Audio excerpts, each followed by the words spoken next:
Curtis Morley is a serial entrepreneur, an educator, speaker, Wall Street Journal best-selling author, writer, thought leader, innovator, businessman. He is CEO and founder of the Entrepreneur's Paradox, a company that takes startups from basement to buyout. Curtis has a passion for helping entrepreneurs succeed. He's a 5-times entrepreneur. He's a mentor and coach, an educator, thought leader, and patent holder. He also has as a Wall Street Journal best-selling author, he had a #1 release bestseller on Amazon, and his book, The Entrepreneur's Paradox. Curtis has built companies achieving 20x growth and acquired 96 of the Fortune 100 as clients. He's been the Entrepreneur of the Year, 40 Under 40, and Inc. 500 and 5,000 6 times, including the Hall of Fame. He's been heard on 1,000+ radio programs by millions of people in the US and around the globe. Curtis is a Forbes Fast Company and Inc. contributor and has a goal of helping 1 million entrepreneurs find success they're looking for. Curtis is a sought-after speaker and has presented at events around the globe, including the US, Japan, New Zealand, Portugal, the United States, and China. In his spare time, he loves to run, compete in triathlons, ski, compose, and perform music, and spend as much time with his loved ones as possible. Curtis was formerly the president and chief growth officer of eLearning Brothers, one of the fastest growing companies in Utah for 6 straight years because of the quality of the e-learning.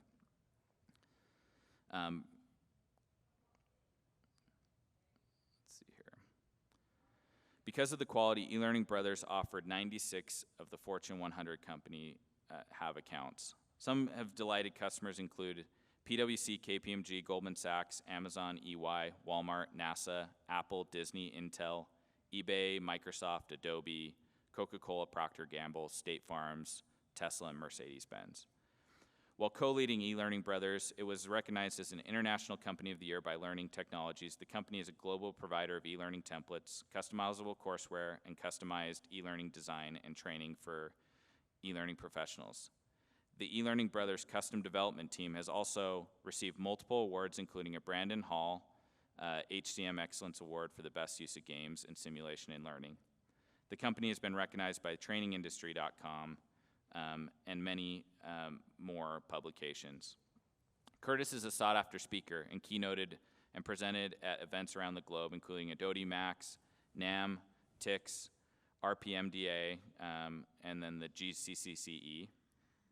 Prior to eLearning Brothers, Curtis founded several multi-million-dollar companies. Curtis companies include one of the world's premier award-winning interactive agencies, the world's first interactive digital sheet music company, and an executive coaching business to bring entrepreneurs to the next level in their business. In between his entrepreneurial ventures, Curtis was head of corporate and global marketing for Franklin Covey, which includes the Franklin Covey brand and all digital marketing trade show strategy worldwide, and the strategy for getting the Franklin Covey books in the bestseller list. I'm almost done. While leading his full-service agency, Curtis was recognized as the #2 Flash developer in the world and has a passion for sharing knowledge with others. Curtis has taught and administered at 4 universities, including instructing students in the master's program at the largest private university in the country. Curtis also created and holds a patent for the world's first interactive digital sheet music player that spawned his second entrepreneurial venture. Before founding his companies, he worked at one of the top 10 web properties in the world, Ancestry.com. Curtis has been honored with many awards and recognitions, including the Reed Smoot Entrepreneur of the Year, Utah Business Magazine 40 Under 40, Flash Forward Film Festival, Webby Worthy Award, and Curtis sits on several boards and advisory committees in corporations, universities, and nonprofits. I had the chance to go to breakfast with Curtis earlier this year, and when we sat down, it was obvious that he would be a great opening keynote for this. We're excited that we have a copy of his book for everybody here as you leave today, and really excited to have him speak. So give Curtis a round of applause, and we'll get him started and get me off the stage. So.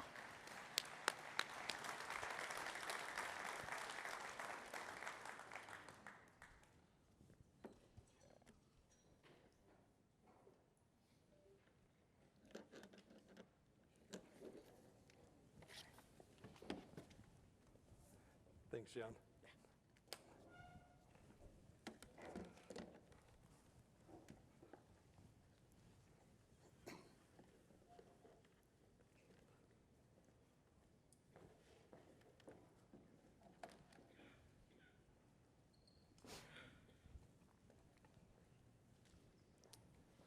Good morning. I am excited to be here today, and I appreciate John and the Amplio team, and appreciate them being willing to provide everybody a copy of the book that's going to be in the swag bag. They said that they would give everyone a copy of The Entrepreneur's Paradox. And today, we're going to walk away with two things. Today we're going to walk away with, number one, the future you want. I know that's a big promise. It's a really big promise. Number two is we're going to walk away with proven method to change fear into power. And you think, wait, we're at a CFO conference. Why are we talking about fear? As we look back through the pandemic, the last several years, the increase in anxiety, depression, and overall anxiousness went up 25% within corporations. And fear is a driver in business. It's not the driver we're looking for, and that's why we're going to change fear into power. So thank you all for coming, and to get started, what I would love to do is I would love for you to come with me on a journey back 3 years ago to February 9th, 2020 at 1 a.m. Does anybody have an idea what was happening February 9th, 2020 at 1 a.m.? Sleeping? COVID started. It did, and I was completely unaware because at 1 a.m. on February 9th, I had crawled out of bed after only 2 hours of sleep and was pulling on layer after layer in the dark, trying to find my headlamp in -4 degrees weather.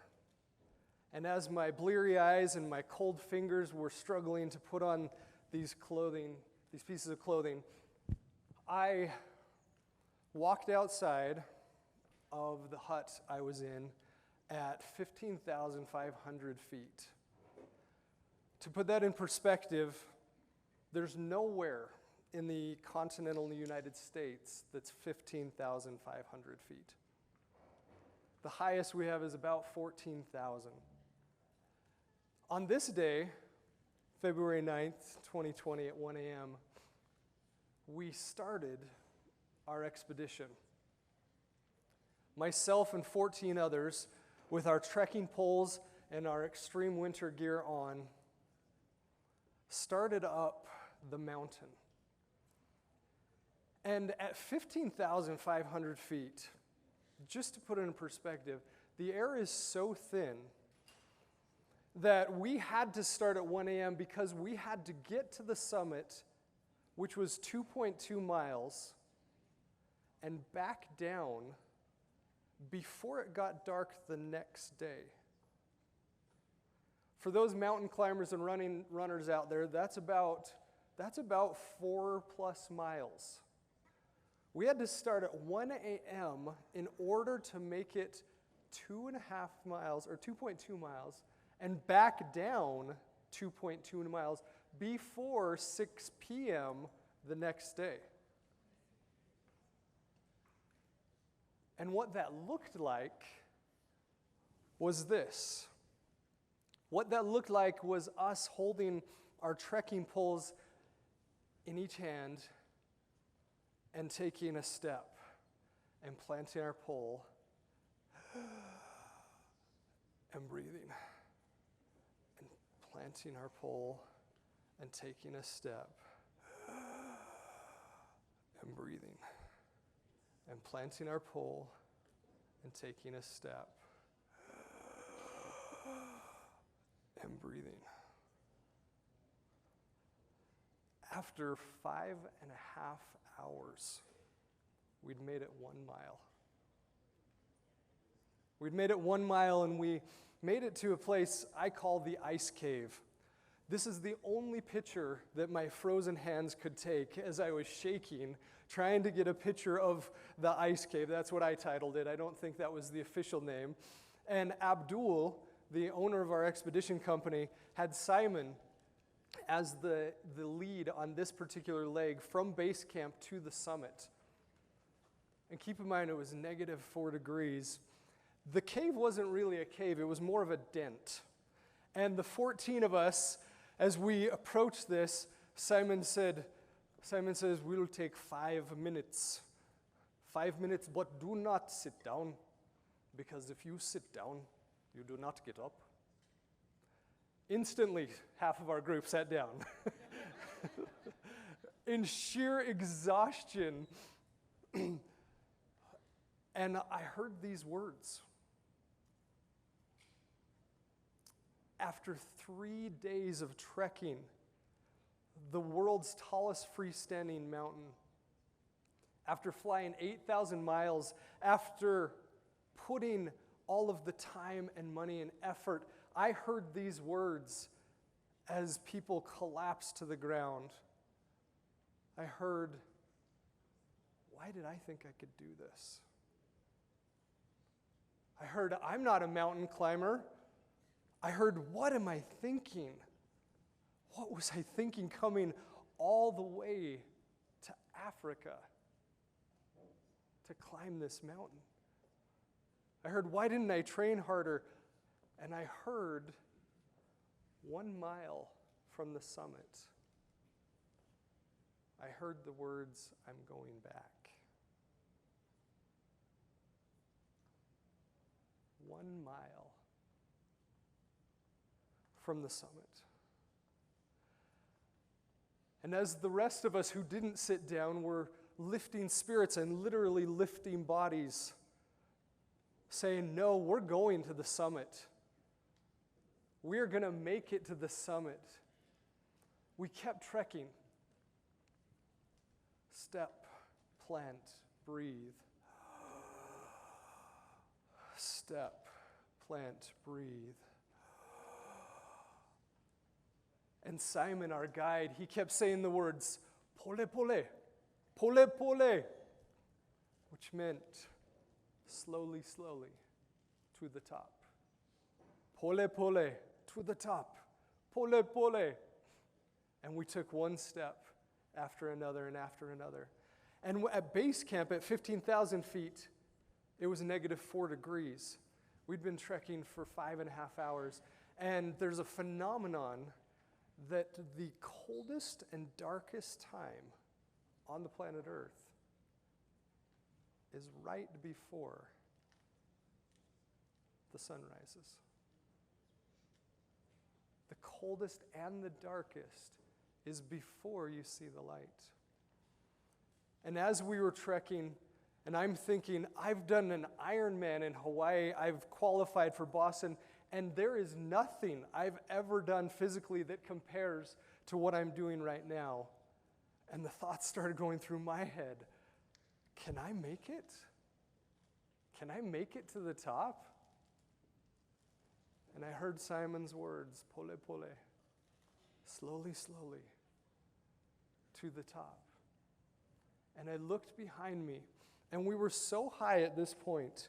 At this point, we were so high, we could actually see the curvature of the earth. We were heading to 19,384 feet. Did anybody fly here? Did anybody take an airplane? Anyone? Are we all Utah folks? You took an airplane? Airplanes typically cruise at 20,000. There's 20,000 to 30,000. We were 600 feet below the elevation of an airplane cruising across the United States. The airplane you took was probably about 20,000 feet in the sky.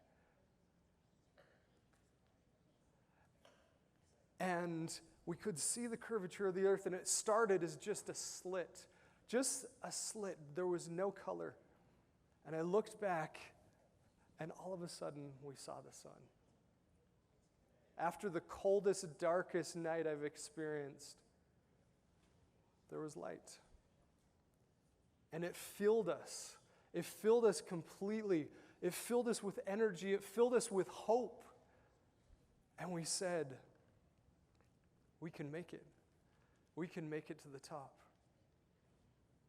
And something magical happened that we didn't realize. Even though we had been trekking for 5.5 hours, there was something ahead of us that I'll share at the very end that we had no idea was going on. I had talked about going and climbing Kilimanjaro for almost 15 years, and I made no plans to do it. I would tell friends, someday I'm going to climb Kilimanjaro. This is Mwenzi Peak. It's a little offshoot of Kilimanjaro. And this is us on the first summit. They actually found that the first summit wasn't the highest, so they had to do 2 more. They found out that there was 2 more. This is Abdul on the left, Lucas, and the crazy man on the right. And we made it, and then we realized we had to keep going to the second summit, and we had to go around the big horn to get to the second summit. And then we passed the massive iceberg taller than this room as we were approaching the summit. And finally, we made it to Uhuru Peak. And you'll notice that he has a guitar on his lap. My porter, he carried my guitar to the top. Worst idea ever. If you're climbing Kilimanjaro, don't do it. Because I have this awesome video of me sitting right here playing guitar, and the winds at the top are about 45 miles an hour. And so you see me doing this, playing guitar with frozen fingers, and all you hear is don't do it. It's a bad idea. It's a really bad idea. But like I said, I spent years and years of dreaming of getting to my summit, and I never did anything about it. Until one day, I said, I'm going to make this wish a reality. And in order to do that, I had to do something very different than I had done all the years before. In order to climb the tallest freestanding mountain in the world, meaning it's only one peak. It's not like K2 and Everest, part of this mountain range. It's one peak, tallest mountain in the world, tallest mountain in Africa. I had to do something very different. I had to change my dream into a goal. I had to change my wish into something real. I had to change my hope into something concrete. And as soon as I did that, everything started lining up. Everything started lining up. And we're going to talk about that because in business, there's only 3 mountain ranges we can climb. In business, there's only 3. Everybody thinks, oh, the world is my oyster. I've got so much opportunity. I've got all these things I can do. There's really only 3 mountain ranges you can climb. The first is a lifestyle business. The second is a buyer-be-bought company. Get into the mergers and acquisitions. And the third is an IPO. That's it. There are no other mountains to climb. And so I ask you, have you picked your mountain range? Have you picked what mountain you're going to climb?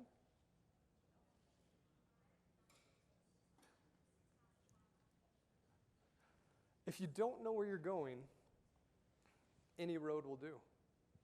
I love this quote by Lewis Carroll in Alice in Wonderland.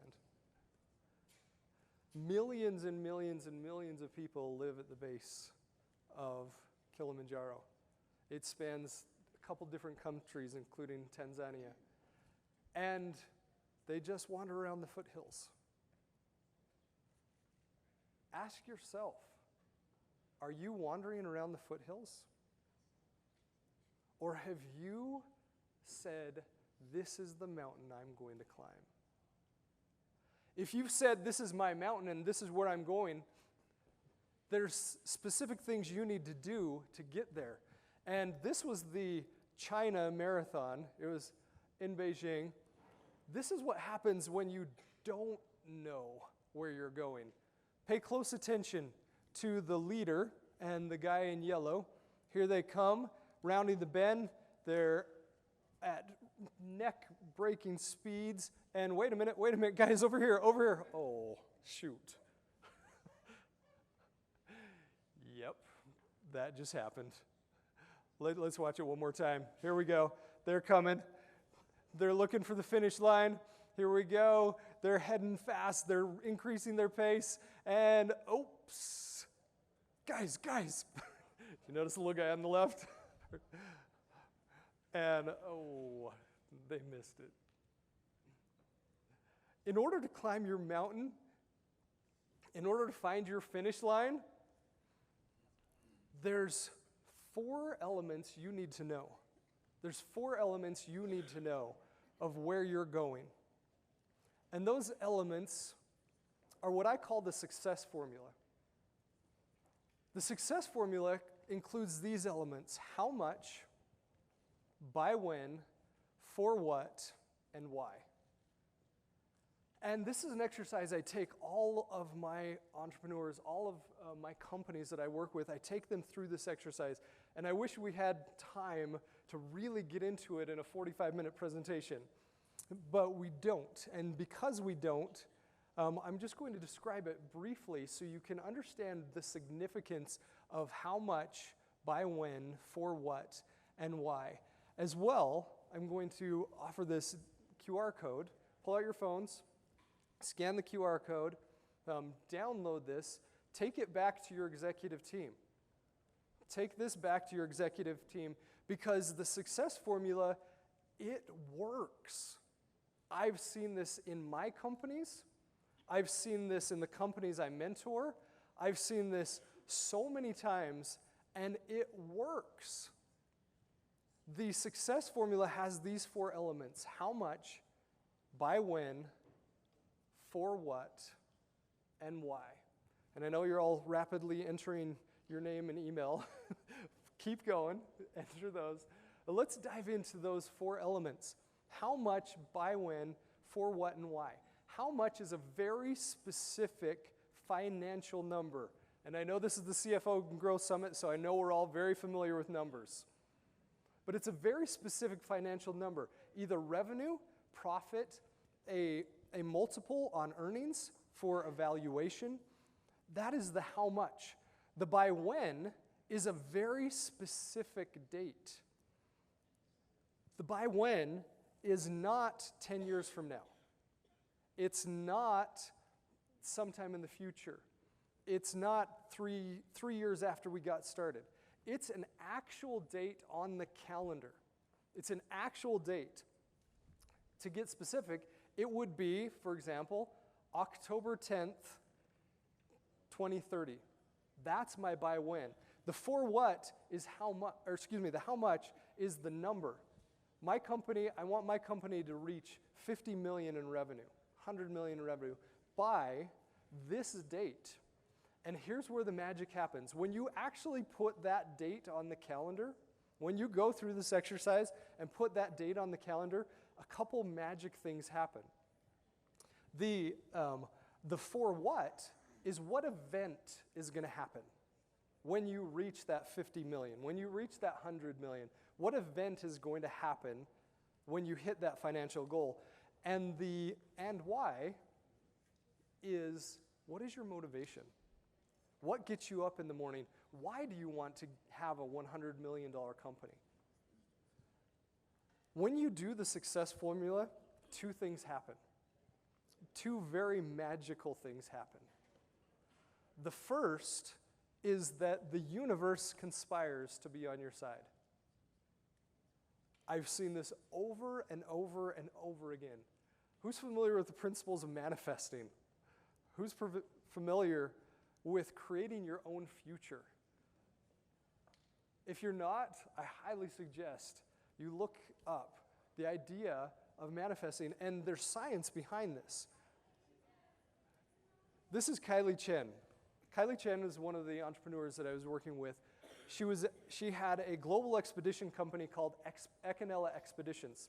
She was the one that took me up Kilimanjaro. Yep, she is in her 20s. And Kylie Chen, an amazing entrepreneur, we were in Africa when COVID hit. We had no idea anything was going on in the world around COVID. We didn't even know what COVID was. Half of our group got stuck for almost 4 weeks. It's about 3.5 weeks in Africa because we couldn't get back. We had no idea. There were 2 industries that were hit the hardest by COVID. Can you name the 2 industries? Travel and food. Food and travel, restaurants and travel. She went from a multi-million-dollar business in 1 month to 0. Multi-million-dollar business to 0. And she could have given up. She could have said, you know what, I'm out. 30% of businesses fail in the first 3 years, the first year. 50% of businesses fail within the first 5 years. At least that's what the Bureau of Labor Statistics says. I actually think they're wrong. I don't believe businesses fail. I believe entrepreneurs quit. And Kylie Chen said, nope, I'm not quitting. The need didn't leave. The need didn't disappear. The need to explore, to have adventure, that is still there. And so she created 2 other companies. One is called Wander Camp, and she does glamping experiences domestically. We couldn't travel outside the U.S., so she said, let's travel inside the U.S. And she set up these glamping experiences around national parks. Beautiful. One of the best night sleeps I've ever had was in a yurt on the edge of the Grand Canyon. Amazing. And the other was what she calls adventure dress. So this dress she's wearing is an adventure dress. It's a dress of lightweight material, and all of the people around the world, like you saw Abdul, all of these people are now out of work. They had no income. And she said, I've got to provide for my people. So she had them start making adventure dresses. And she said, Curtis, I know how to travel. I know how to get people to the top of mountains. I have no idea how to start a retail business or a business where I'm shipping. I don't know anything about fulfillment. And I said, we need to find 2 people. We need to find Cindy Lowry, and we need to find Rachel Nilsson. Cindy Lowry started a company called Baby Bling, one of the fastest growing companies in Utah. Rachel Nilsson founded Rags to Raches. We had this conversation on a Thursday. I'd lost Cindy's number, and I'd never met Rachel. And I said, we are going to find these 2 people. We had this conversation on Thursday. Friday, I'm sitting in a teepee. Don't ask. I'm sitting in a teepee, and we are having a birthday party, and I look around the rim of the teepee, and Cindy Lowry is sitting about 6 people away. And I say, Cindy, you need to come talk to Kylie Chen. She is starting this clothing business. You know all about distribution, fulfillment, shipping. Would you come have lunch? She said, yes. This was the next week. Saturday, Thursday, Friday, Saturday, one of my best friends, Jared Springer, and I, we climbed Horsetail Falls in the snow, and which is amazing. If you haven't done it, you need to, because you climb up in the snow, and then you can sled down 2 miles. It's the best. It's incredible. At the top of Horsetail Falls, there's a group of gals, and we walk up, and one of them approaches me, and she hands me her phone, and she said, hey, would you take a picture of us? And I looked at her, and I said, are you Rachel Nilsson? Yeah. And she goes, oh, yeah, we saw you at that awards gala. Yeah, I'm Curtis. You're Rachel. Would you be willing to talk to Kylie Chen? When you set your goal with a specific date, 2 magical things happen. The first is the universe conspires to be on your side. It does. I've seen it happen over and over again. The second thing that happens is that your brain activates. And it's amazing to watch as your brain, the best problem-solving computer the world has ever seen, when your brain activates with a specific date, when you say my company has to get to 50 million by October 10th of 2030, your brain kicks in. And without you even thinking about it, that goal is spinning in your mind. Better than a quantum computer, that goal is making things happen. And so, to illustrate this, I'd like you to take a look at this chart here, either side, whichever you're closest to, and we're going to spend 60 seconds. 60 seconds, I want you to find in sequence the numbers 1 through 60. I'm going to go ahead and start my watch, and I'm going to give you 60 seconds, and I want you to find the numbers 1 through 60. On your marks, get set, go. When you hit 60, raise your hand. There will be prizes. They're over there.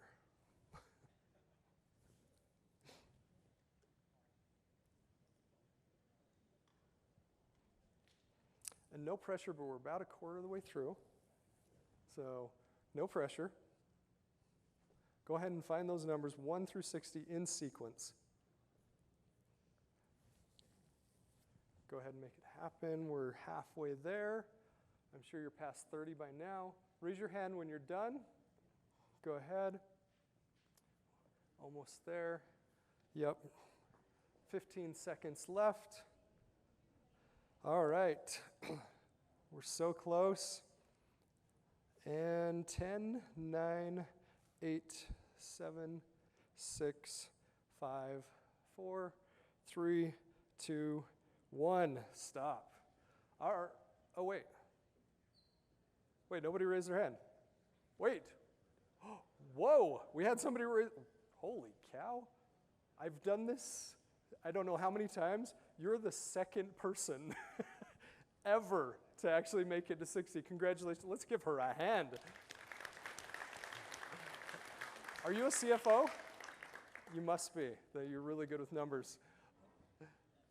When we put that success formula in place, our brain starts creating patterns.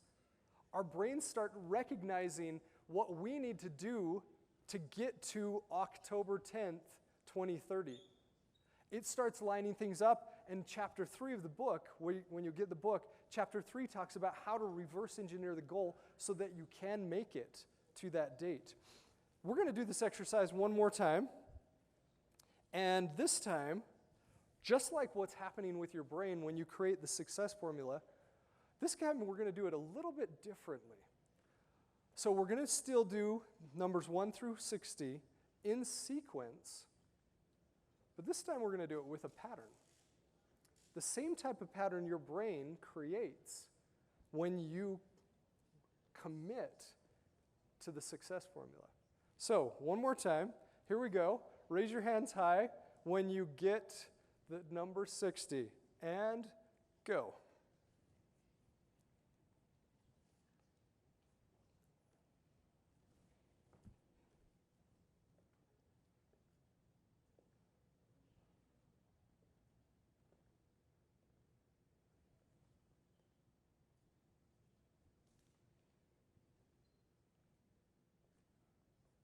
Were you raising your hand already?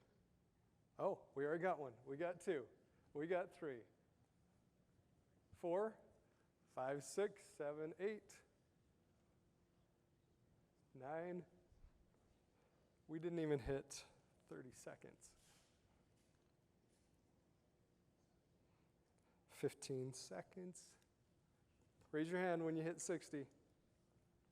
10, 11, 12, 13, 14, 15, 16, 17, 18, 19, 20, 21, 22, 23, 24, 25. Stop. 20, there we go. Can I ask, what was your first number? My first number? When we did it the first time? Oh, I got 20. 20. And then what happened when your brain started seeing patterns? You could just go sequentially through the order, and then you got better as time went on. Yeah. This is chaos right here. When you create the success formula, your brain does this, and it starts to create those patterns. You start to recognize, I've got to get to that goal by this date, and I'm making it public. I'm sharing this with my wife and my friends and everyone I know. I'm going to hit this. And all of a sudden, your brain kicks in, and it says, okay, how are we going to make it? That's why that success formula is so important. Instead of wandering around the foothills of Kilimanjaro, that's when we start. That's when we start to see, what do I need to do? What do I need to pack? What permits do I need? How many porters do I need? How many guides? How many Sherpas do I need? That's when everything starts to line up to get to that goal. That's why it's so important. This is one example. John was gracious in his introduction of me. This is one example. These are the e-learning brothers, two brothers that started a company literally in their basement. They went to Lowe's and bought black plastic sheeting and stapled it to the rafters of the unfinished basement in Sean's house, pulled up card tables, and started their business. We're talking the American dream from scratch. They said, we want to do this for real, and so we did the formula. We said, what is the goal? Which mountain are you going to climb? And this is when I met them at a conference, one of their first they'd ever done. I was one of the few people that stopped by the booth. Their card table with the banner in front, and they had a unicycle, which was pretty cool. This, and excuse the image quality, this is 6 years later. Thousands of people swarming the booth at the same trade show. Thousands. In 5 years' time, experiencing 20 times growth because of this formula. And to illustrate it one step further, our brains can't tell the difference. Our brains can't tell the difference between imagination and reality. And to illustrate this, I want you to close your eyes. Everybody close your eyes. Think about where you keep your fruit.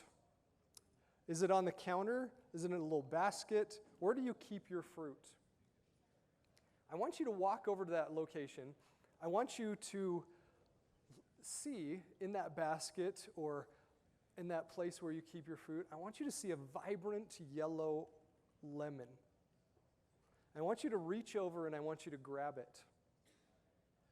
I want you to put it up to your nose and I want you to smell the aroma of that tart, wonderful, refreshing smell of that lemon. I want you to take it and put it in your other hand, and I want you to dig your fingernails into the rind and peel it back. And as you do, I want the mist of that lemon peel to spray up into your nose. And you take a big, deep breath and smell that tart, refreshing smell. And you peel away the skin, and you bust the lemon open, and you peel one of the slices of the lemon away. And you put it in your mouth. Yep. You put it in your mouth, and you bite down, and the juice squirts through your mouth, hitting the back of your teeth and covering your tongue in that refreshing tart flavor. Open your eyes. How many of you actually tasted the lemon? How many of you actually smelled the lemon? Was there a lemon? There was no lemon. Your brain will create the reality you give it. Your brain will create the reality you give it. And this is a prime example. I actually got to see this live. I got to see someone use this technology. Someone that had been a paraplegic since childhood. I saw them walk. I shook his hand with tears in my eyes because I was so moved. And what they've figured out is that they have now created technology using virtual reality where people in these machines see themselves walking. And as they see themselves walking, the machine lifts up their legs and puts it back down. And they do it over and over again. And their brain says, I'm walking. A paraplegic his whole life, and he could move his limbs. After a few years of doing this therapy, seeing himself walk, his nerves regenerated in his body to the point where he could move his limbs. Your brain will create the future that you want.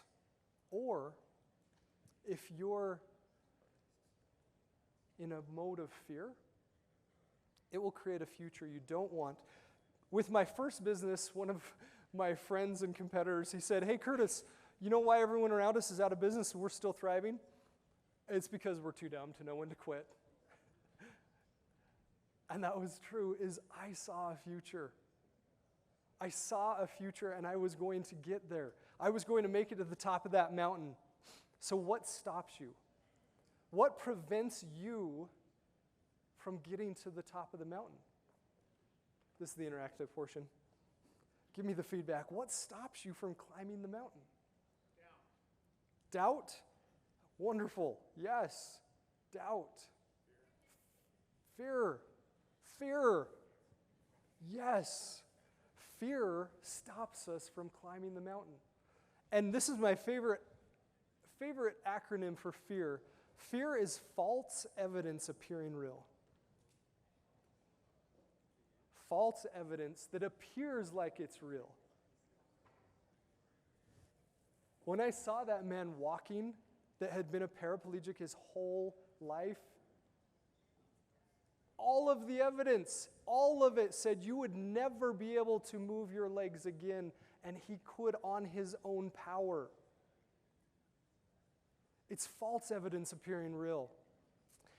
And the same way that you tasted the lemon, the same way that you smelt that lemon, fear creates a future you don't want. Fear creates a future that is opposite of where you're going. That's what fear does. And did you know that when we are born as children, there's only 2 innate fears? Does anybody know what those 2 innate fears are? Yell them out if you know the fears. What is it? Falling, yes.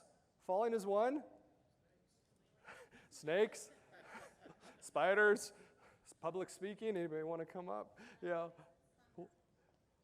Falling and loud noises. Those are the only fears we're born with. They did a study in 1969. They called it the visual cliff, where they had a baby on one side and their mother on the other side, and plexiglass in between, where they actually made an optical illusion where it looked like it was farther than it was, but the plexiglass was maybe a couple feet off the ground. And they asked the babies to crawl over. The babies wouldn't do it. We're only born with 2 innate fears. That's it. Snakes, spiders, public speaking, all of that, every single one of those fears are learned. Every single one of those fears. And if it's learned, what that means is that it can be unlearned. And I'm going to give you a formula that we're going to talk about how to change fear into power right now. In entrepreneurship, there's one innate fear, and I've seen this over and over again, and that fear is imposter syndrome. And the reason why is because entrepreneurs are doing something that's never been done before in the way they're doing it. And you think about it, that means it's baked into entrepreneurship. Imposter syndrome is actually part of the process. Because they can't be the expert when they're starting something new, starting something from scratch. And everyone expects them to be the expert. And I've created in the Entrepreneur's Paradox, we talk a lot about this. This is one more gift I'll give you is the imposter syndrome survey. Go ahead and scan that one. The imposter syndrome survey shows what kind of imposter you are. And yes, we're all imposters. It's true. As I wrote my book on the entrepreneur's paradox. I'll tell you what, I had such imposter syndrome. If you would ask any of my teachers in high school or college who would write a book, they would have set me to the side and then they would have picked. That would have been the class. And I literally took the same English class 3 times. I'm not kidding. I wanted that A so bad, I took it 3 times. And so take this quiz. Don't do it now.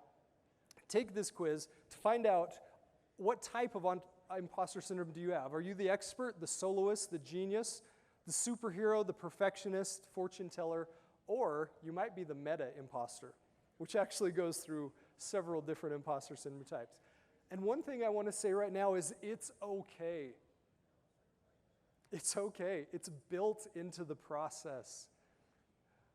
The other fear is the nice guy syndrome. The nice guy syndrome is something very real, especially in Utah. The nice guy syndrome is chronic. And I was having a conversation with a CEO of a billion-dollar company in a valley south of here. I won't name the company. And I was sharing that nice is actually the counterfeit of kind. Kind is the state we want to get to. That's the authentic emotion. Nice is the counterfeit of kind. And he said, I just got my entire executive team in the boardroom and I said, you guys, we have to stop being nice. It's killing our business. Well, how do you go from nice to kind? I know that's a lot of words, but just a couple highlights here. Nice is authentic. Kind is authentic, nice is fake. Kind is brave, nice is cowardly. Kind is straightforward, nice is indirect. If you want to take a picture, please feel free. Grab a picture. We want to be kind because that's an authentic emotion. We don't want to be nice. The nice guy is not where we want to be. A couple more seconds for a photo and then we'll move on.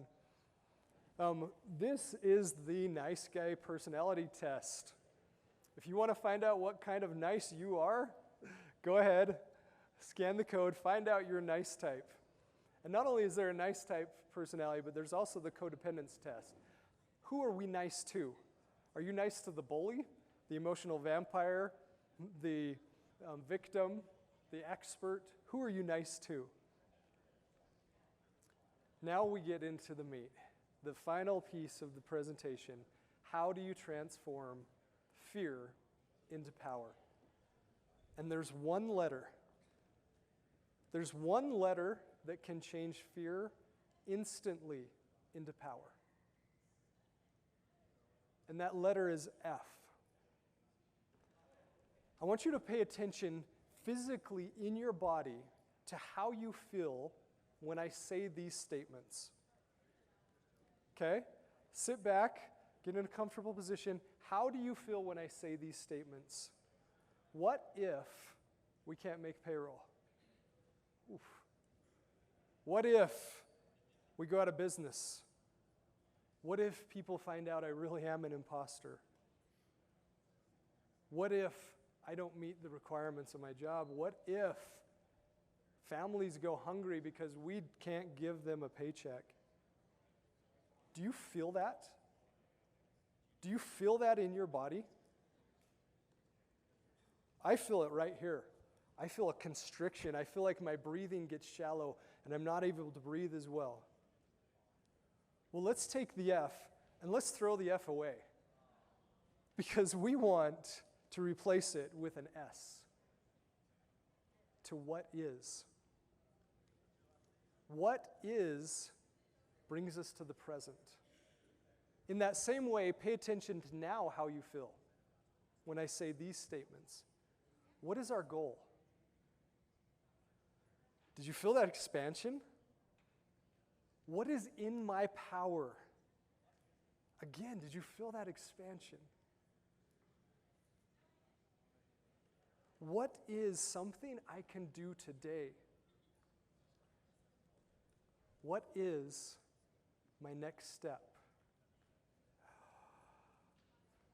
Do you feel how that feels inside of you? We can change fear to power by just throwing the F away. Let's just throw it away. Let's just throw the F away and sit with what is. Because fretting on the future fuels fear. Perplexing on the past produces pain. Only the present provides peace and power. Seneca, my favorite Stoic, said, "We suffer more in imagination than reality." When you're tasting that orange, that's imagination. When you're saying, what if, that's imagination of a future you don't want. Throw the F away and get S on the end of that statement. And say, what is in my power today? Because fear falters when faced. When you look fear in the eyes, it runs. It turns tail and runs. So change that F into an S. When that sun shone and we saw the curvature of the earth, we saw something we didn't realize. Ahead of us was one more group. We thought we were the first ones, but ahead of us, right before that first summit, was another group. And the group looked very different than us. Very different. This is me in the blue coat. This is my friend in the orange pants. Do you see something odd? He has no boots. Remember, we started at -4 degrees. That's 36 below freezing. That's where we started. He has no boots. The reason he has no boots is because he can't feel his feet. He's actually paralyzed. He has arm crutches. This was a group called Paratrek. He had been climbing this mountain for days and days and days. He didn't start at 1 a.m. He started a full day before us to make it 1 mile. And when I sat down with him and I said, "What are you doing? This is the hardest thing I've ever done in my life. What are you doing? I can walk. What are you doing?" And he shared his story with me. He said, "When this happened to me, I spent days and days thinking about all the things I can't do, how I can't play basketball, how I can't run anymore, all of these things I can't do." And then he said, "One day I got sick of it. I said, what can I do?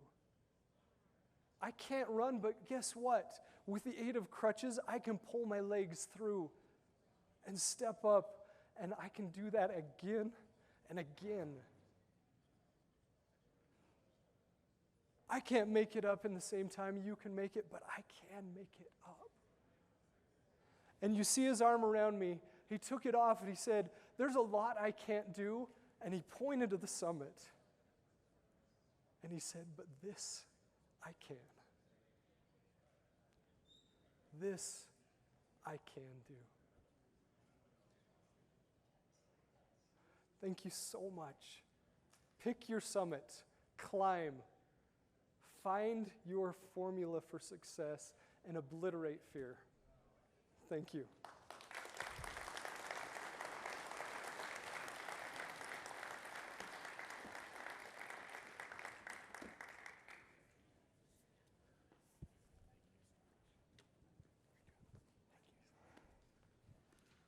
All right, that was amazing. So we'll get started. We have breakout sessions downstairs. We'll be starting those. We're supposed to start in 5 minutes, but we'll probably give a couple extra minutes for everybody to go downstairs and get started. So thanks again, and looking forward to a great day.